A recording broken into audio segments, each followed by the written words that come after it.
नमस्कार, आप देख रहे हैं नया भारत दर्पण समाचार और मैं हूं आपके साथ ज्योतिका। आइए रुक करते हैं खबर की ओर। राजेश तिवारी कांग्रेस नेता जमकर बरसे भाजपा सरकार पर। सुल्तानपुर में कांग्रेस के नेता राजेश तिवारी को मिली मध्य प्रदेश मीडिया का कोऑर्डिनेटर की कमान।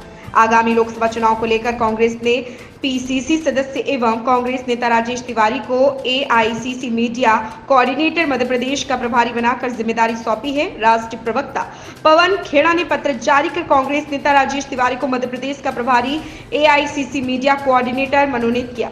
इसी के साथ राजेश तिवारी भाजपा सरकार पर जमकर बरसे। ये लोग कह रहे हैं 400 पार कह रहे हैं। उदाहरण देते हुए कहा, आप देखते होंगे हम लोगों के गांव में कुर्सी बेचने वाले आते हैं और 400 बताते हैं और 100 रुपए में देकर चले जाते हैं। यही हाल बीजेपी सरकार का है इस बार चुनाव में और कांग्रेस पार्टी जीतने जा रही। कांग्रेस की सरकार दिल्ली में बनेगी। राजेश तिवारी ने कहा कि सुल्तानपुर से गठबंधन के प्रत्याशी राम भुआल निषाद की जीत सुल्तानपुर से पक्की है।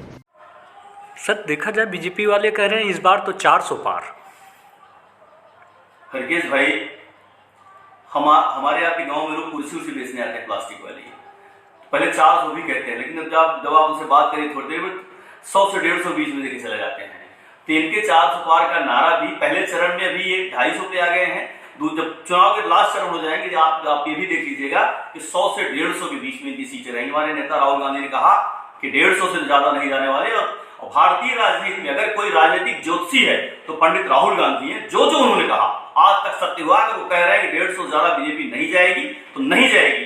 ये इस बात का पता नहीं लगा पाते कि चाइना हमारे देश के अंदर कैसे घुस आया, हमारी सीमाओं को कैसे उसने अतिक्रमण कर लिया। इनको ये नहीं पता होता कि पुलवामा में जो आरडीएक्स आया था वो कहां से आया, उसका इनको पता नहीं है। और आखिर 400 पार क्यों? इनका सीधा मतलब है, सरकार तो 272 275 में बन जाती है। 400 पार का नारा आप समझिए, इनकी मेंटेलिटी समझिए, इनकी मानसिकता समझिए। 400 पार की बात सिर्फ इसलिए कर रहे हैं कि हम संविधान को बदल दें। इनके कई सांसदों ने कहा है कि हमारी सरकार आएगी तो संविधान बदल देंगे। ये चुनाव जैसे लोकतंत्र बचाने का है, वैसे हमारी जो सबसे बड़ी ताकत है, जो हमारे फंडामेंटल राइट्स, हमारे जो मूल अधिकारों को लेकर सजग रहता है, जिसने हमें दिया मूल अधिकार, संविधान को बचाने की भी लड़ाई है। इस बात को इस देश का आम मतदाता, चाहे दलित हो, चाहे आदिवासी हो, चाहे सवर्ण हो, चाहे पिछड़े हो, सब समझ रहे हैं कि बीजेपी का नारा सिर्फ 400 पार है। असल में इनके मन में पाप छुपा है।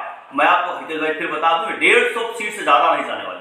आप हमारे चैनल के माध्यम से सुल्तानपुर से क्या कहना चाह रहे हैं? मेरा एक संदेश है, निवेदन है सुल्तानपुर के देवतुल्य मतदाताओं से कि ये चुनाव सिर्फ सरकार बनाने और बदलने का चुनाव नहीं है।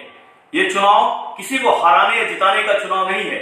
ये चुनाव आपके बच्चों के भविष्य का है, किसानों के भविष्य का है, छात्रों को रोजगार दिलाने के लिए, महिलाओं को सशक्त बनाने के लिए, उनकी सुरक्षा के लिए। अगर आप चाहते हैं कि देश वाकई में प्रगति करे, हमारा आपस में भाईचारा बना रहे, देश से नफरत खत्म हो, जुमले खत्म हो, झूठ खत्म हो, भ्रष्टाचार खत्म हो, और चाहते हैं कि सुल्तानपुर एक आदर्श जिला बने, यहाँ के बंद पड़े चीनी मिल और कल कारखाने लगे, शिक्षा में बेहतर हो और आपसी भाईचारा प्यार बढ़े, तो आप इंडिया गठबंधन के प्रत्याशी को मतदान करिए, उनको जिताइए।